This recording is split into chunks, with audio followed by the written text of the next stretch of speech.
Imagine standing on a factory floor in 2005. Everywhere you look, you see International's Silver Eagle. But just 5 years later, that same eagle would become a symbol of one of the biggest corporate disasters in history. International made a mistake that almost erased their name from the map. How does a company that helped build the backbone of the nation just step aside and let its rivals take everything? Let's find out. The King of Chrome. Before we get to the death of the eagle, we have to understand why people loved it so much. In the late 20th century, International was a force to be reckoned with. They weren't just competing with Mack and Kenworth, they were often beating them with bold choices. The Eagle wasn't just a model, it was the premium trim that told the world you were serious about your rig. When you sat in an Eagle, you were sitting on a throne. It had the quilted insulation, the wood grain dash, and enough chrome to blind a pilot. It represented the outlaw spirit of the road. Fleet owners loved the math of these trucks because they were built for the long haul. But while drivers were enjoying their luxury cabs, a storm was brewing in Washington, D.C. In 2007, the EPA dropped a bombshell on the trucking industry. They announced new rules for 2010 that required a 92% reduction in NOx emissions. This wasn't just a challenge, it was an existential crisis for every diesel maker on the planet. Every company had less than 3 years to find a way to make their engines run cleaner than a city park. This is the moment where the expectation versus reality gap began to open. The 2010 existential crisis. The first step in understanding this fall is one that is by far the most important and yet also the most overlooked. International had a choice.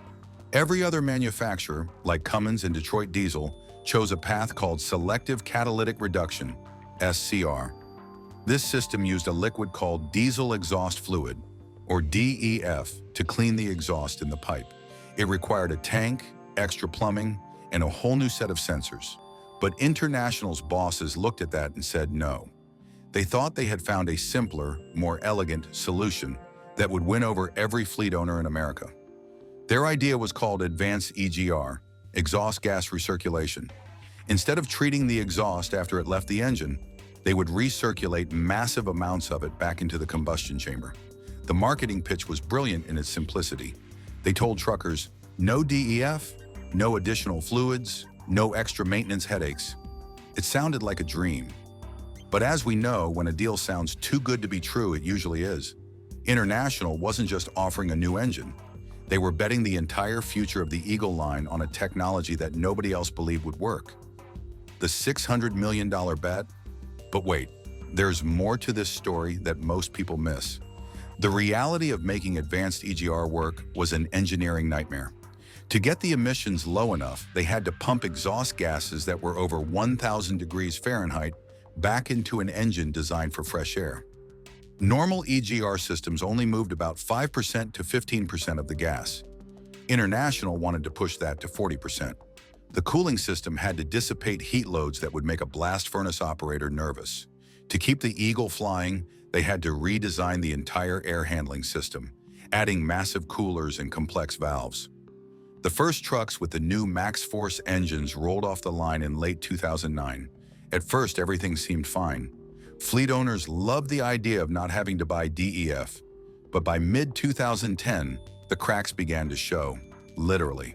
The EGR coolers, which were being hit by extreme heat cycles every time the driver hit the pedal, started to develop stress fractures. When a cooler failed, it wasn't just a small leak. It would dump coolant into the exhaust, creating massive steam clouds that made the truck look like an old steam locomotive under full power. When engineering fails physics, once the coolers failed, the heat would destroy the turbochargers. The soot from the recirculated air would clog the precision sensors and lock the variable geometry mechanisms. Drivers who bought an Eagle for its reliability were suddenly finding themselves stranded on the side of the road with repair bills that cost more than $4,000 per incident. The truck that was supposed to be a standard Class A workhorse was now a grenade waiting to go off. Think about what was happening inside the corporate boardrooms while this was going on. The CEO at the time, Dan Ustian, was the face of this bold strategy. He didn't just defend the EGR path, he arrogantly predicted that his competitors would eventually give up on SCR and follow him. This corporate arrogance is a pattern we have seen before in the fall of the White Motor Company. When the money men take over and stop listening to the engineers, the brand starts to die. International was so focused on their simple marketing message that they ignored the fact that their engines were melting from the inside out. The cascade of failures, the expectation versus reality gap for the drivers was now a canyon. They expected the luxury of an Eagle. What they got was a machine that needed its oil changed every 5,000 miles because the diesel fuel was washing past the piston rings and contaminating the lubricant. This oil dilution meant the oil couldn't protect the bearings, leading to even more engine failures. The reputation for reliability that International had built since the early days was being burned away in a cloud of EGR soot. Most people think the Eagle line died because of one bad part, but it was actually a cascade of failures that involved the law, the technology, and the customers. By 2011, the warranty claims were piling up faster than International could process them. They were spending hundreds of millions of dollars to fix engines that were fundamentally flawed.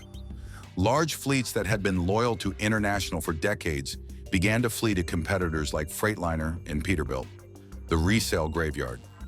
In the resale market, the truth was even more brutal. Used truck dealers started refusing to take International trucks with max-force engines because they knew they would sit on the lot forever. A truck that once held its value better than almost anything else was now selling for a fraction of its original price. The Eagle had lost its wings. The final blow came in mid-2012. International finally admitted that their EGR gamble had failed. They announced a pivot to SCR, the very technology they had mocked just a few years earlier. They started offering Cummins engines in their trucks just to stay in business. But for the Eagle line, the damage was done. The brand identity was shattered.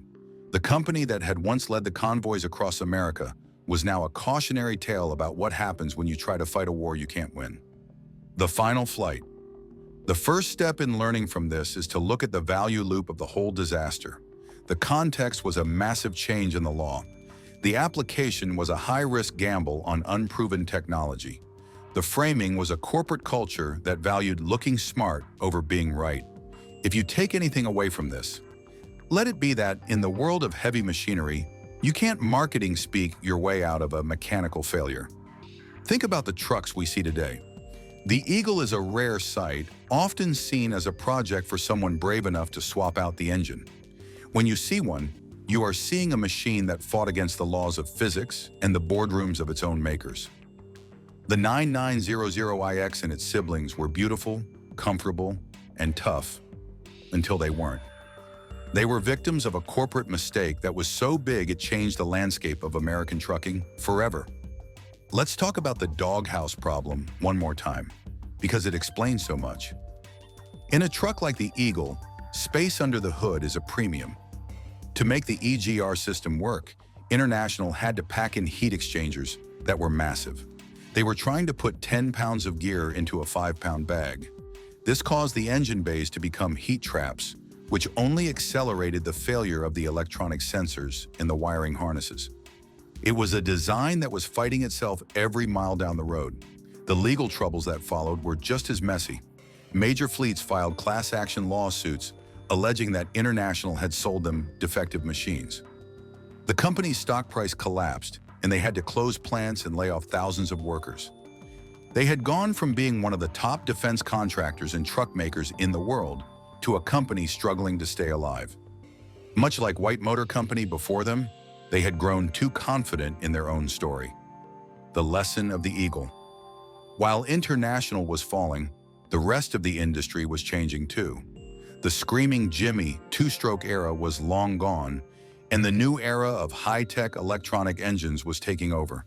If International had just followed the crowd and used SCR from the start, the Eagle might still be the flagship of the American road today. But they wanted to be the hero who found the simple path, and instead they became the example of what not to do. The story of the Eagle is a story of how one bad choice can erase decades of craftsmanship. It's a story of how the standard Class A reputation can be lost in a single model cycle. International survived, but they aren't the same company they were. They had to be reborn under a new owner, Traton, which is part of the Volkswagen Group. The American independent spirit of the Eagle was traded for global corporate stability. If you ever see a restored Eagle at a truck show, take a second to look at the hood. You're looking at a piece of history that represents a massive what if. What if International had chosen the other path? What if they had listened to the engineers who said the heat was too much? We will never know. But we do know that the Eagle remains a legend, even if it's a legend of a fall. The road is full of ghosts, and the Silver Eagle is one of the most beautiful ones. It was built to be a king, but it was defeated by a boardroom that thought they were smarter than the men behind the wheel. The highway is a big place, and every brand has a secret. Thanks for watching this deep look into the machines that shaped our world. Don't forget to look through the channel for more stories of the roars and the wrecks that define the American road. Peace. International's mistake was like trying to win a marathon by holding your breath to save energy. Eventually, your lungs scream, your heart fails, and the person who took slow, steady breaths with a heavy oxygen tank simply walks right past you at the finish line.